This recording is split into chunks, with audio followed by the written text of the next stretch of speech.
capítulo 1. Vamos a leer desde el versículo 6. Te adoramos, Jesús.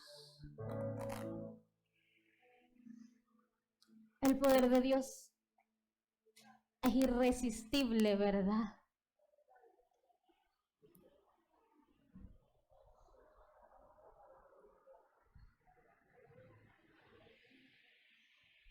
El poder de Dios quebranta hasta el más duro de corazón. Dice la palabra del Señor así, si lo tienen, me acompañan. Entonces, los que se habían reunido le preguntaron diciendo: Señor, ¿restaurarás el reino a Israel en este tiempo? Y les dijo: no os toca a vosotros saber los tiempos o las sazones que el Padre puso en su sola potestad, pero recibiréis poder cuando haya venido sobre vosotros el Espíritu Santo, y me seréis testigos en Jerusalén, en toda Judea, en Samaria y hasta lo último de la tierra. Y habiendo dicho estas cosas, viéndolo ellos, fue alzado, y le recibió una nube que le ocultó de sus ojos. Estando ellos con los ojos puestos en el cielo, entre tanto que él se iba, he aquí se pusieron junto a ellos 2 varones con vestiduras blancas, los cuales también les dijeron: varones galileos, ¿por qué estáis mirando al cielo? Este mismo Jesús que ha sido tomado de vosotros al cielo, así vendrá como le habéis visto. Y esta es la palabra del Señor que nos corresponde estudiar el día de hoy. La semana pasada nuestro pastor estaba hablando un poco acerca del libro de los Hechos, no sé cuántos lo pueden recordar. Nombró varios pasajes clave acerca de la fundación de la iglesia primitiva.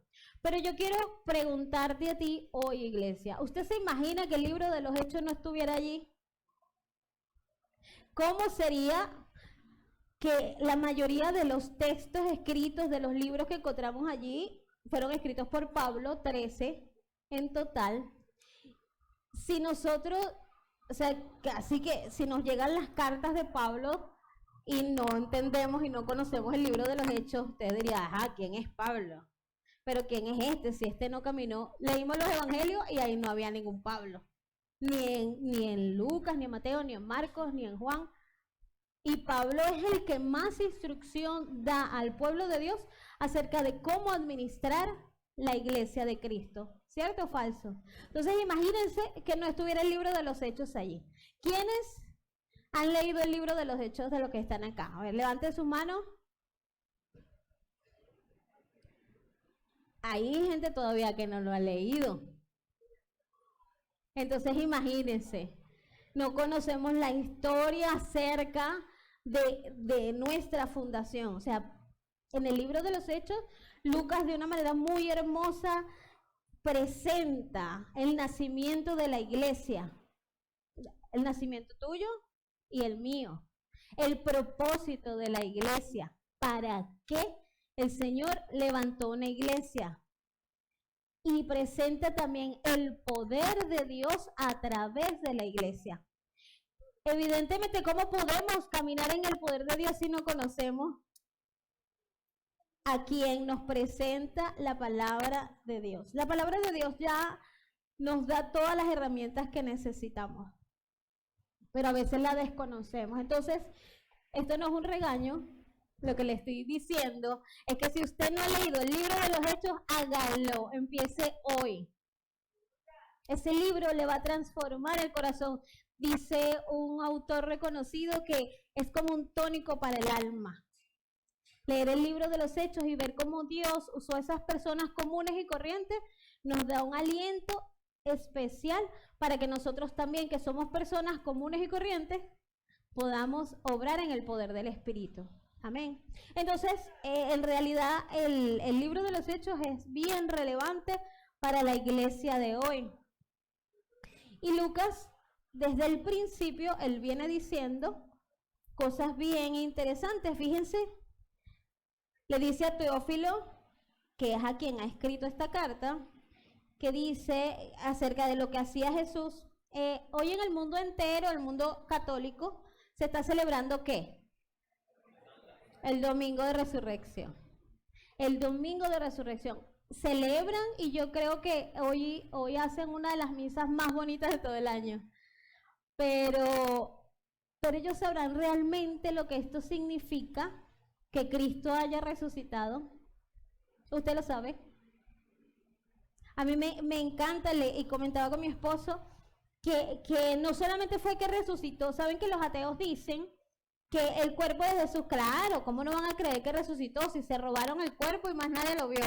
Saben que ese es uno de los argumentos sólidos que hasta el día de hoy presentan los ateos.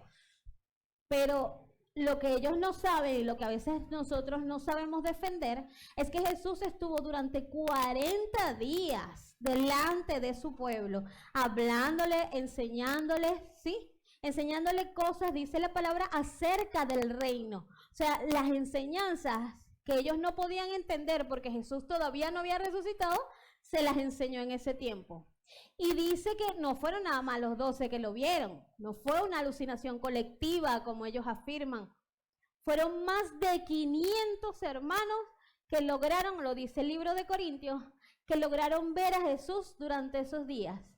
Jesús estuvo, dice Lucas, allí en el principio del capítulo 1, dándole pruebas indubitables que no se pueden poner en duda acerca de su resurrección. Jesús andaba con un cuerpo glorioso y con ese cuerpo glorioso dio una orden. Les dijo, y en el versículo 4 dice, y estando juntos, les mandó que no se fueran de Jerusalén, sino que esperasen la promesa del Padre, la cual les dijo, oísteis de mí, que leyó nuestro hermano Helio. A ustedes les conviene que yo me vaya, porque recibirán un consolador. ¿Sí lo recuerdan? Lo leyó temprano. Entonces, eso lo que nos está diciendo, mire, ese Cristo resucitado que ya sabe todas las cosas, dice, espérense. Les da una orden y dice que lo hace, dice que les da mandamientos por el Espíritu Santo a los apóstoles que él había escogido. Porque Juan ciertamente bautizó con agua, mas vosotros seréis bautizados con el Espíritu Santo dentro de no muchos días. ¿Cuántos creen que han sido bautizados por el Espíritu Santo? Quiero ver. Amén. Bautizarse significa sumergirse, irse a lo más profundo, llenarse completamente, ahogarse, arroparse. O sea, el Espíritu Santo de Dios está sobre usted, alrededor de usted, dentro de usted. Usted sí creyó. ¿Quién creyó de verdad en el Señor Jesucristo? Usted está lleno del Espíritu Santo. Usted es templo del Espíritu Santo. Porque el Espíritu Santo no fue secuestrado por la iglesia pentecostal, se lo voy a decir así con claridad. No quiero escuchar a ningún creyente de esta iglesia decir, es que en esa iglesia no se mueve el Espíritu de Dios. ¿Usted sabe por qué? Porque yo lo acabo de ver aquí con mi hermana aguantando dolor y levantando una adoración genuina delante del Padre. Porque yo lo veo en usted. Una madre que cree que se hará justicia por el poder de Dios. Yo veo al Espíritu de Dios cuando cada uno de estos servidores hace todo con excelencia para nuestro Rey. Yo veo el Espíritu de Dios en ti, en Erika Johan, María Eugenia, cuando usted cada mañana busca la presencia de Dios. Porque nada podemos hacer sin Él. Y Él es el que pone el querer como el hacer. Y entonces, ¿tiene o no tiene el Espíritu de Dios? Lo tiene. ¿Usted lo tiene? Gloria al Señor. Si usted va a aplaudir, recuerde que eso es para Él, porque toda la gloria es de Él. Toda la gloria es de Él. No hay nada que yo le diga que no esté aquí escrito. Pero la gloria siempre va a ser de Él. Amén. Entonces, les decía que me llama la atención que este pasaje que nos corresponde justamente hoy estudiar, empieza con una pregunta que le hacen los discípulos. Dice, Señor, ¿restaurarás el reino a Israel en este tiempo? Es interesante, ¿no? No sé si a usted... Porque si yo fuera Jesús, yo le decía, Señor, pero si yo fuera tú, yo le decía, ¿hasta cuándo vuelve el perro arrepentido? ¿Hasta cuándo tú me vas a decir que saque a Roma de Israel y le devuelva el reino? ¿Hasta cuándo no vas a entender que mi reino no es de esta tierra? Provoca. Pero como el Señor, gracias a Dios, el Señor no es como yo. Él pacientemente le dice, fíjense lo que dice, lo que les responde. Y les dijo, el 7, no os toca a vosotros saber los tiempos o las sazones que el Padre puso en su sola potestad. Es decir, óiganme, muchachitos, sí va a pasar, porque ya está prometido que el reino será devuelto, que habrá un reino de justicia, de verdad, un reino que no tendrá fin. Ese reino se va a cumplir, pero no les corresponde a ustedes saberlo. Entonces, ¿por qué seguimos afanándonos por saber cuándo será el día? ¿Por qué seguimos asustando a la gente? A veces, asustando a la gente. Mira, arrepiéntete, Cristo viene. Y ese es nuestro evangelio. Cuando en realidad, si vemos cómo los apóstoles y profetas del Nuevo Testamento predicaban la verdad de Cristo, hablaban era de Cristo, de su obra, de su muerte, de su resurrección. El querigma, usted lo conoce si leyó Primeros Principios, si lo estudió. Y sí, les decía y les daba mensajes de esperanza. Y es verdad, habrá un juicio y tú estarás delante de Dios. Pero también hay una esperanza, porque ese juicio no es para muerte. Porque el deseo de Dios es que todos procedan al arrepentimiento. Todos. El Señor no ama a unos y a otros no. Él los ama a todos. Y desea que todos procedan al arrepentimiento. Lastimosamente no va a ser así, lo dicen las Escrituras, pero el deseo de Dios al enviar a su Hijo no fue condenar al mundo, sino para que fuera salvo por medio de él. Sí.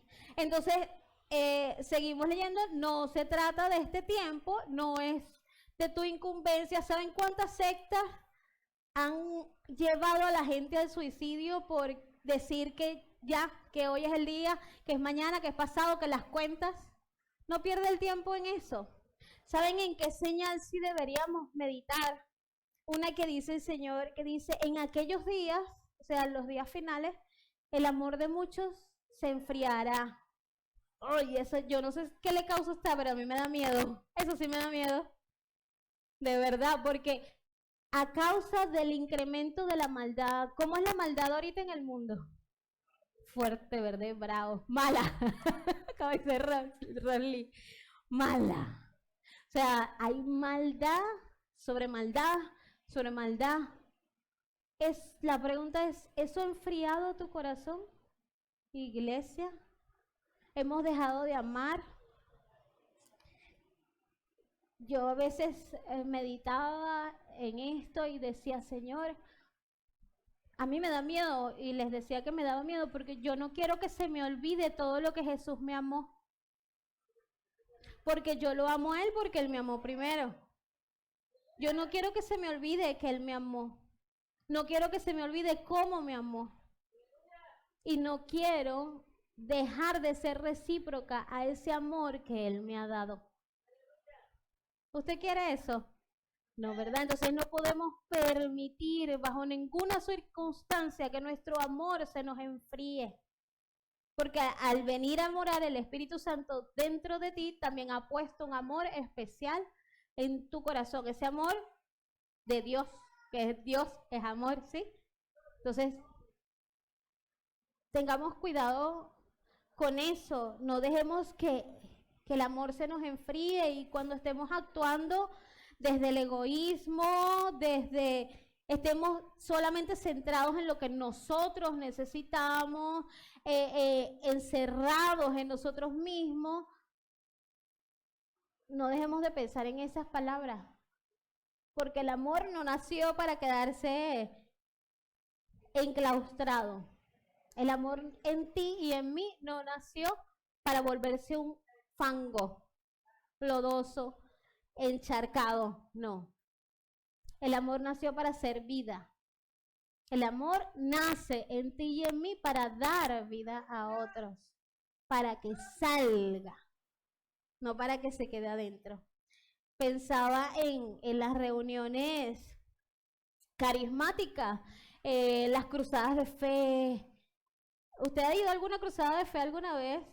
De sanidad, de donde viene el profeta, el apóstol.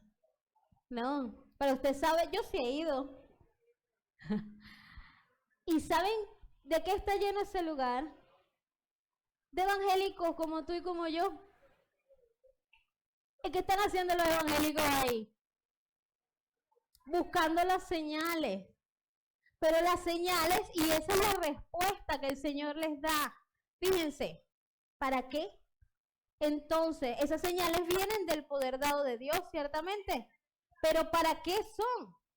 Dice, no os toca a ustedes saber cuándo va a ser el tiempo del fin, pero, ¿qué dice el 8?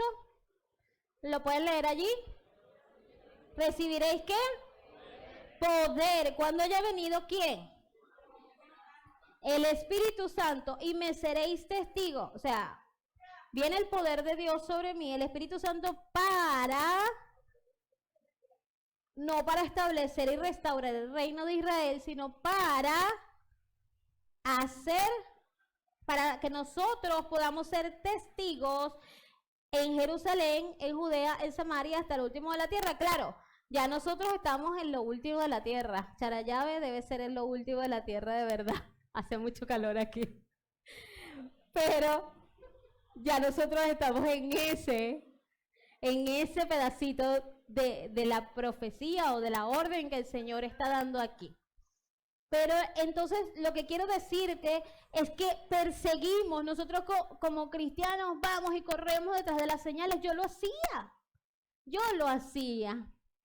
Yo iba a las cruzadas de fe, iba a las cruzadas de sanidad, iba a campamento de jóvenes, iba, persiguiendo algo que ya vivía dentro de mí. ¿Pasa o no pasa? Entonces esos lugares, el poder que Dios estableció para que seamos testigos, se encerró dentro de la iglesia. Y entonces, ¿se está cumpliendo o no se está cumpliendo el propósito? No se está cumpliendo el propósito, aunque hayan señales y milagros y sanidades y prodigios. Porque el Señor lo hizo para que seamos testigos a aquel que todavía no le conoce. Que seamos martureos, dice la palabra original, para que sufriendo las heridas y la pasión de Cristo, otros puedan ser salvos por medio de Él a través de ti. Eso es lo que significa ser testigo. Así que si usted quiere señales y quiere ver señales y prodigios, métase, ore, busque el rostro de Dios. Pero acuérdese que ese poder no es para que usted ande diciendo yo soy una persona importante.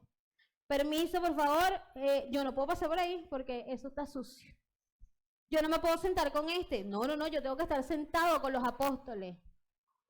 El poder de Dios no es para eso. Ese fue el engaño. Si no ha leído Hechos, lo vuelvo a llamar.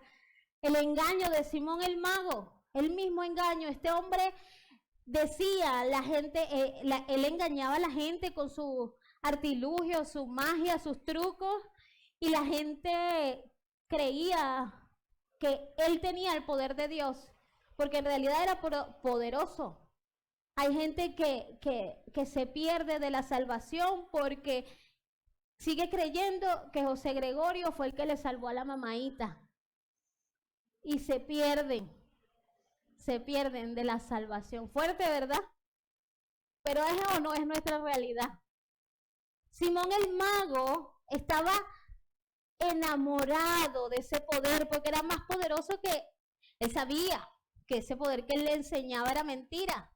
Entonces él quería ese poder, lo quería, no alienaba. Tan tanto lo anhelaba, dice la palabra que él creyó. O sea, era un creyente y se había bautizado. Pero entonces quería más y más y más. ¿Pero para qué? ¿Para qué? Es la pregunta. ¿Para qué yo quiero el poder de Dios? Y el para qué es uno solo. ¿Ser qué? Testigos. No para yo ser más poderoso, no para recuperar la atención de todo el mundo, no para que todo el mundo me alabe y diga, ay, pero mira qué bien lo hace. Pero mira, ese sí es el ungido de Dios, aleluya. No, no, no, no, no. Iglesia, no, no. En los últimos días vendrán falsos profetas. Usted tiene que estar alerta, atento, atento, vigilante, iglesia. Porque los últimos días, no sabemos si son estos, pero los últimos días, usted y yo debemos permanecer vigilantes a que la sana doctrina sea predicada. No solamente de palabras, de la boca para afuera, sino con nuestro testimonio. Testigos. Mi conducta debe reflejar, la integridad de mi comportamiento debe reflejar que yo realmente he sido llamada a ser testigo del Señor. Amplié ese conocimiento, o sea, no es solamente hablar, es hacer. Porque esta generación es de las más fuertes, porque es verdad, la maldad se ha incrementado. Pero esta generación pide pruebas y pruebas y pruebas. Y la prueba de que el Espíritu Santo sigue vivo, que Jesús sigue vivo y reinando, es usted. Usted es la prueba. Usted es la prueba. De tremendo compromiso, ¿no? ¿Cuántos quieren ser llenos del poder de Dios? Porque yo solita no puedo. Yo solita no puedo. Raspada. Tan raspada estuve que por eso Jesús murió por mí, en mi lugar. Entonces necesito el poder de Dios en mi vida. Lo necesito. Día tras día. Entonces no caigamos. Revisemos nuestras motivaciones. ¿Por qué estamos haciendo las cosas? ¿Por qué estamos sirviendo al Señor? ¿Por qué estamos diciendo lo que decimos? ¿Por qué estamos actuando de esta o cual manera? Revisemos nuestras motivaciones. El salmista decía, escudriña mi corazón y revélame si hay en mí camino de perversidad. ¿Qué tal si todas las mañanas hacemos esa oración? ¿Qué tal si todas las mañanas le pedimos al Señor, Señor, úsame hoy? Porque el Señor no usa nada más el que se para aquí. El Señor lo quiere usar a usted. Entonces, Señor, úsame hoy. Pero que yo lo haga haciendo tu voluntad, con la motivación correcta, con el espíritu correcto. El Señor, Pedro, cuando confronta a Simón el mago, le dice, tienes un espíritu incorrecto. No dejemos que ese espíritu incorrecto o injusto, corrupto, inunde nuestro corazón. Nosotros debemos ser guardianes de lo que pensamos, de lo que sentimos. Y esto no se los digo habiéndolo alcanzado ya, como decía Pablo, ahí sí lo digo. Pero sí es nuestra responsabilidad asumir lo que hay en nuestros corazones para ser transformados y verdaderamente mostrar la gloria de Cristo. Hay algo que dijo Pablo, que está en la palabra del Señor, por supuesto, que él decía, yo no vine a ustedes con argumentos persuasivos, sino con manifestaciones del poder de Dios. Eso a mí siempre me ha parecido bien interesante y me llama la atención porque a mí me gusta estudiar mucho. Me gusta leer, investigar, buscar, ver, y nunca me sacio. Yo siempre tengo como 1000 preguntas y por eso me encanta la gente que pregunta. Porque yo siempre tengo 1.000.000 de preguntas en mi cabeza. Y decía, es verdad, yo puedo prepararme todo lo que yo quiera. Pero si el Señor a mí no me llamó a predicar o a enseñar su palabra, mejor dicho, ¿qué hago yo aquí? el ridículo. Sí, o sea, en el sentido de que no, yo no puedo hacer nada sin Dios. Porque por más bonito que yo pudiera enseñar, por más apasionado, eso en realidad, ese deseo de que usted y yo seamos transformados a través de la palabra, ese deseo lo puso Dios en mí. Ese deseo de aprender, de llenarme de conocimiento, no puede ser solamente para yo estar llena de conocimiento, sino para que verdaderamente mi vida sea un reflejo de ese conocimiento que adquirí. Porque ¿de qué sirve tener todo aquí? ¿De qué sirve? ¿De qué sirve memorizar? Yo soy malísima memorizando, malísimo. Pero, ¿de qué sirve? Pero me he dado cuenta que en el caminar del Señor he memorizado las cosas que han impactado mi vida, que me han dado como un golpe, una bofetada. Digo, no, esto es verdad, porque ahora somos nueva criatura. Las cosas viejas pasaron. O sea, mi vida no está determinada por mi pasado, por mis traumas, por mis emociones, por la forma en que yo vivo. No, no, no. Todo eso pasó. Ya mi pasado no me acusa más, porque todo ha sido hecho nuevo. Creo que es 1 Corintios 15:7. No sé, 5:7. Están viendo, yo soy malísima memorizando. Pero la palabra de Dios, cuando fue escrita, no fue escrita por versículos, pero sí fue escrita para transformar nuestra mente y nuestro corazón y para que nosotros creyésemos en ella y anduviésemos en ella. Entonces yo te invito a eso, a que dejes que la palabra de Dios hable tu vida, impacte tu vida, transforme tu vida y tú puedas ser testigo a todo aquel que te vea, no solamente que te escuche, que te vea obrar como Cristo lo hacía. Amén. Y continuando con el pasaje, decía, no, si tengo tiempo. Ajá, dice, y habiendo dicho estas cosas en el 9, viéndolo ellos, fue alzado y le recibió una nube que lo ocultó de sus ojos. Estudiando este versículo encontré algunas cosas bien interesantes y como les decía hace un momento, la palabra tiene que impactar tu vida, pero para eso tienes que entenderla, ¿no?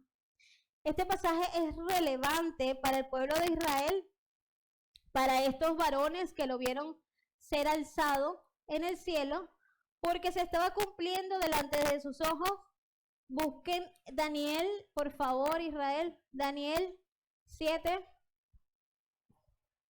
Una visión que había tenido uno de los profetas más respetados por el pueblo de Israel. Daniel 7, versículo 13. Me perdió Daniel. ¿Lo tienen? Ajá, dicen allí. Miraba yo en la visión de la noche, y aquí, con las nubes del cielo, venía uno como un hijo de hombre, que vino hasta el anciano de días, y le hicieron acercarse delante de él. Pero escuche el 14, por favor, que esta es la parte que yo quiero que usted preste bastante atención. Y le fue dado, ¿qué le fue dado? Dominio. ¿Qué más? ¿Y qué más? Para que todos los pueblos, ¿qué más? Naciones y lenguas le sirvieran. Su dominio, escuche eso, es que nunca pasará, y su reino uno que no será destruido. Imagínense, yo te doy la promesa, pero yo soy el que te está dando la promesa. Ya tuviste que yo resucité. Pero no solamente eso, sino mira todo el poder que me ha sido entregado a partir de hoy en los cielos. Yo creo que eso se merece un aleluya, porque el reino de Cristo Jesús ya está instaurado en los cielos, y su reino es eterno y no tendrá fin. Falta que el Señor haga un cielo nuevo y una tierra nueva, falta todavía el cumplimiento del plan. Pero ya le está sentado a la diestra de Dios, ¿o no? Está sentado a la diestra de Dios con todo el dominio y toda la autoridad. Entonces, ¿quién tiene el control de tu vida? ¿Quién tiene el control de tu vida? Dígalo con propiedad. El Señor tiene el control de cada circunstancia. El Señor sigue teniendo el control. Él no lo ha perdido. Él no ha perdido una batalla, como dice la canción. Acuérdate de eso. Él no ha perdido una batalla. Si tú por alguna circunstancia, ayer nos tocó, bueno, no nos tocó, quisimos ir a visitar a nuestros amigos allá en la municipal. Y yo veía el poder de Dios. ¿Perdón? Veía el poder de Dios a través de la vida de Sandra. Porque Sandra está enseñando a esas mujeres, en medio de su circunstancia, de su dolor, de su pena, de la injusticia que ella está sufriendo. Está enseñando a esas mujeres y les está dando valor. Y ella se alegraba y me decía, todas están contentas. Porque están aprendiendo a coser, están aprendiendo un oficio, algo que nadie les había enseñado jamás. Ahí está el poder de Dios obrando. ¿Ven que es tan sencillo? El poder de Dios está obrando en medio de esas mujeres y esas mujeres están más alegres, ya no están tan peleonas, están más tranquilas. Todas dicen, oye, yo creo que ya se sorprenderán porque ellas dirán, miren lo que puedo hacer con mis manos, con pocas cosas, con pocos recursos. ¿Verdad que es hermoso? Porque el poder de Dios obra así. Y Sandra se alegraba en eso. ¿Verdad que es hermoso el poder de Dios que habita en nosotros? Y que se trata de amar a las personas y no de encerrarnos en nosotros mismos, en nuestro dolor, en nuestra pena, en nuestras circunstancias. Es de amar a las personas. Entonces, como les iba diciendo, sin importar la circunstancia, Jesús sigue allí, sigue reinando. Nosotros esperamos esa manifestación gloriosa del poder de Dios cuando se abran esas puertas, como lo hizo con Pedro. Yo estoy segura que más de uno que ha leído ese pasaje, que donde Pedro fue liberado, es más, ni los mismos discípulos de los primeros días creían que era el mismo Pedro, pensaban que era el ángel. Yo creo que a lo mejor así nos pasa cuando vengan entrando por esa puerta, los veamos y a lo mejor, Señor, respondiste nuestras oraciones. Pero no dejemos de orar. No dejemos de orar por las circunstancias difíciles de nuestros hermanos. Y de nuestros hermanos no me refiero solamente a ellos. Todos tenemos circunstancias. ¿Quién no tiene circunstancia? Yo le pregunto, ¿quién no tiene? Nadie le va a levantar la mano. Ahora, ¿quién tiene circunstancias difíciles en su vida que superar? Necesitamos orar también los unos por los otros para ser revestidos con el poder de Dios, pero recordemos siempre esto. El dominio de Jesús es un dominio eterno, eterno, no tiene fin, no lo limita nada, nada. Nada impide que el poder de Dios esté sobre tu vida porque Él está reinando. Y si Él dijo que lo va a hacer, lo va a hacer. Si Él dijo que te iba a usar de una manera especial, lo va a hacer. Si Él dijo que tu familia, a través de tu testimonio, vas a ser salva, lo va a hacer. Dios puede hacerlo. Él sigue estando en el poder. Después dice el 10, y estando ellos con los ojos puestos en el cielo, entre tanto que Él se iba, he aquí se pusieron junto a ellos 2 varones con vestiduras blancas. Y el 11 dice, los cuales también les dijeron, varones galileos, ¿por qué estáis mirando al cielo? Y me voy a parar aquí porque bueno, es bonito, pero no es tan bonito. Porque la palabra dice varones, los ángeles. Algunos dicen que fueron ángeles, algunos dicen que eran Moisés y Elías vestidos de blanco. Hay diferentes opiniones al respecto. Al final eso no importa, no es relevante. ¿Quién lo recibió? Sabemos que lo recibieron y Él está en el cielo sentado al lado de Dios. Eso es lo importante. Pero decía allí que varones, ellos se refieren a los discípulos que lo estaban viendo subir, varones galileos. Quienes, si leyeron los evangelios, se dan cuenta que quienes hablan así fueron los fariseos. ¿Qué? Estos galileos, tú eres galileo.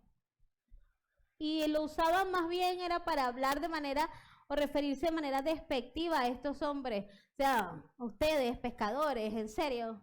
O sea, Dios los escogió. ¿En serio? Nah, o sea, algo bueno puede venir de allí. Algo bueno puede venir de Nazaret, le dijeron a Jesús. Varones galileos. Y entonces yo pensaba, meditaba en que quizás esto es un recordatorio para nosotros entender o no dejar de pensar de algún modo de dónde hemos venido, cuál es nuestro origen, de dónde el Señor nos sacó. Porque ellos eran simples mortales, fueron simples mortales, pero ellos eran pescadores y los convirtieron en pescadores de hombres. Pero saber de dónde yo vengo, de dónde el Señor me sacó y para qué me sacó, me hace vivir en humildad, recordando que yo no soy más que una vasija de barro, porque lo vil y menospreciado del mundo escogió Dios. Hace muchos años mi esposo me decía, pero es que el Señor no escogió a los sabios, a Él los desechó. Y no le voy a decir todo el contexto porque es un poquito, fue un regaño. Entonces, él me decía, el Señor escogió a lo vil y menospreciado. Si tú no eres de lo vil y menospreciado del mundo, entonces no calificas para el reino de los cielos. ¿Somos o no somos de lo vil y menospreciado del mundo? Sí lo somos. Y porque lo reconocimos, es que estamos aquí el día de hoy. ¿Verdad? Porque decidimos rendirnos delante de nuestro Padre, de nuestro Jesús, rendirnos delante de su amor, rendirnos delante de su perdón y rendirnos a su voluntad para que transformara nuestras vidas. No podemos olvidar que somos simples vasijas de barro, simples vasijas de barro, para que el verdadero poder de Dios sea manifestado. No intente más hacer las cosas por sus propias fuerzas, ni con sus habilidades, ni con sus talentos. Úselo.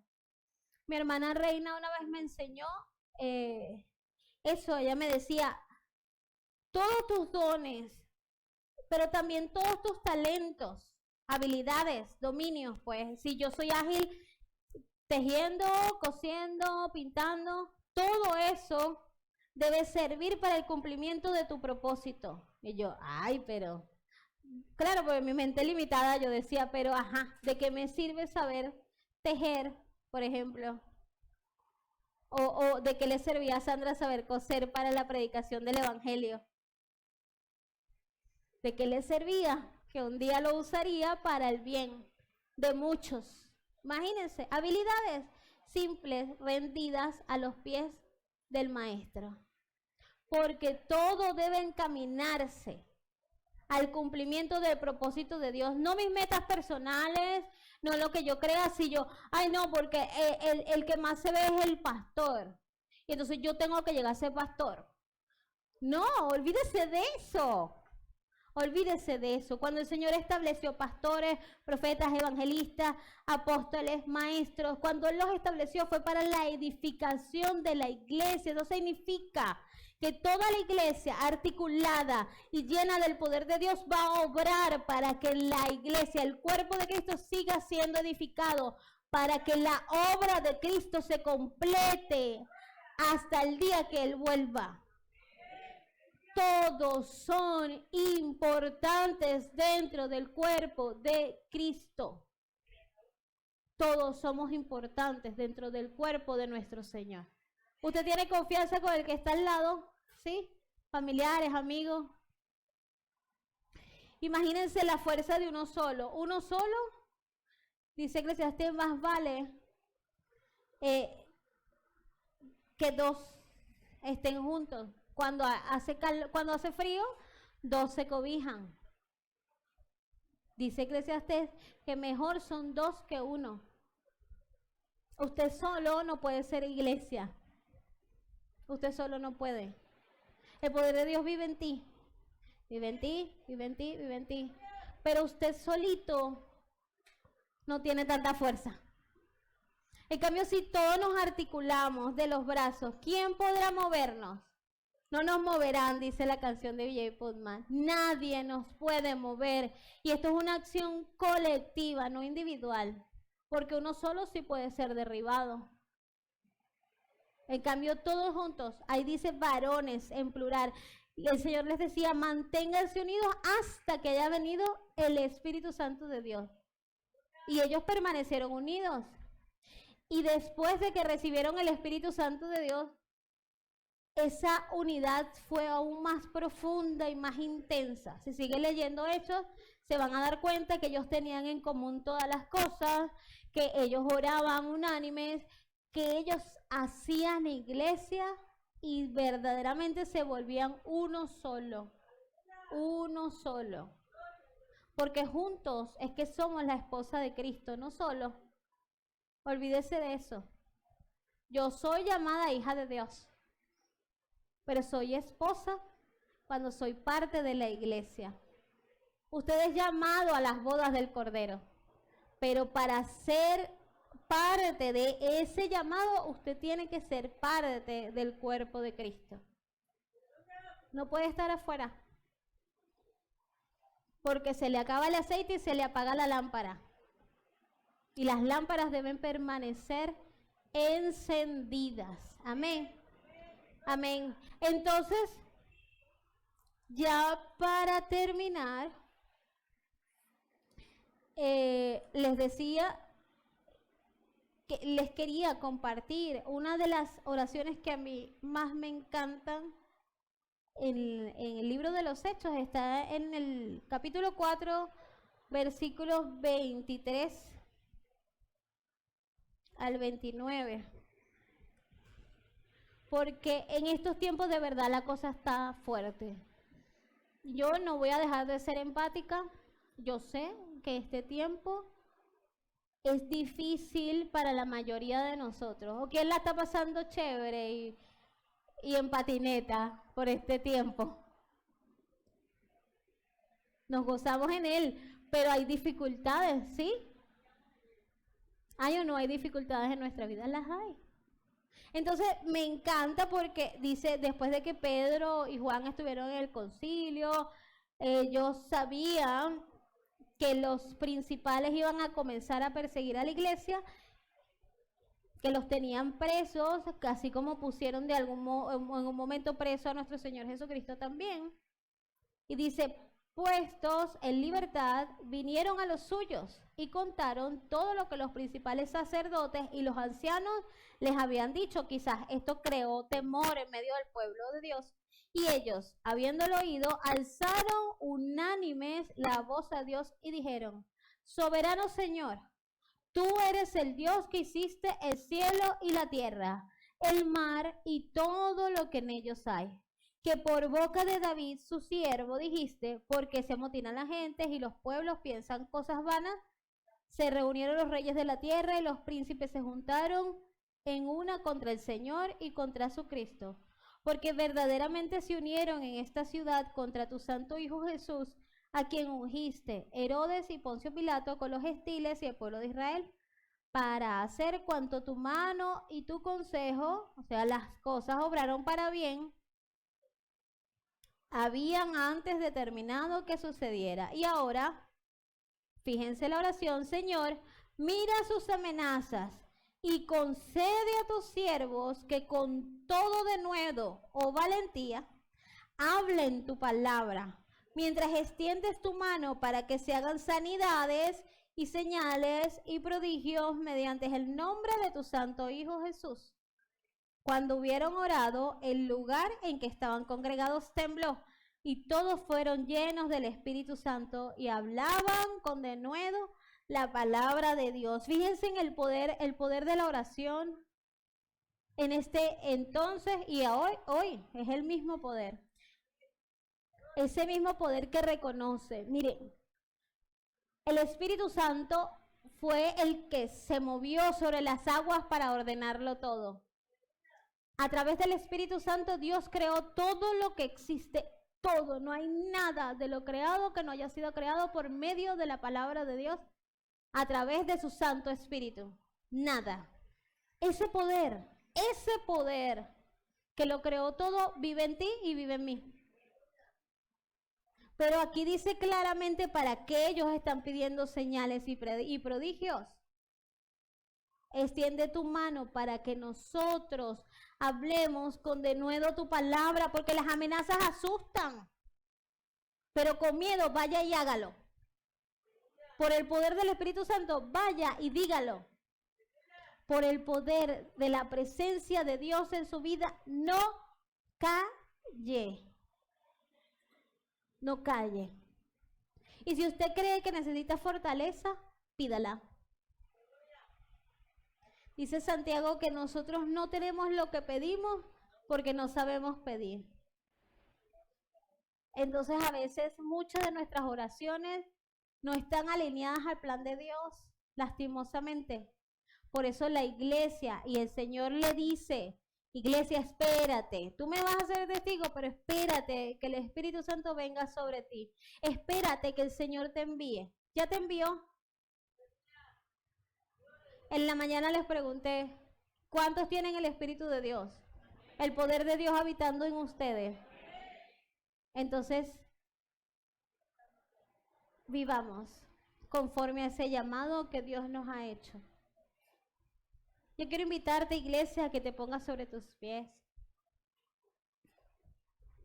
para que roguemos como hicieron estos hombres y mujeres de la iglesia primitiva que tenían temor ante las amenazas de las personas más influyentes, de las mismas personas que llevaron a Jesús hasta el Calvario, que participaron en el plan de Dios para que se cumplieran las cosas tal como Él las había anunciado desde el principio. Oremos para que el Señor nos llene de su Santo Espíritu para hablar con denuedo, con valentía, con valor su palabra, pero sobre todo para que vivamos en la verdad. Pidámosle al Señor que renueve nuestro amor por las personas, que nos recuerde que así como nos amó a nosotros un día, Él sigue amando a los que están allá afuera y todavía no le conocen. El Señor sigue amando y ese sacrificio sigue teniendo validez. Oremos juntos al Señor a través de esta adoración. Mueve el estanque en mi ser.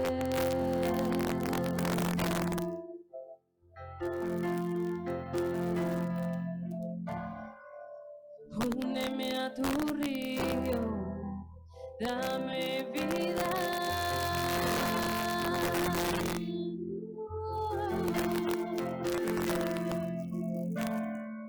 No sé qué palabras decir que provoquen que me quieras aún más de lo que me amas, Señor, como dijiste, derrama tu gloria, derrama tu gloria, ven, Señor, como dijiste, derrama tu gloria, derrama tu gloria. Vence mis tinieblas con tu luz, sé mi fuerza, sé mi fuerza.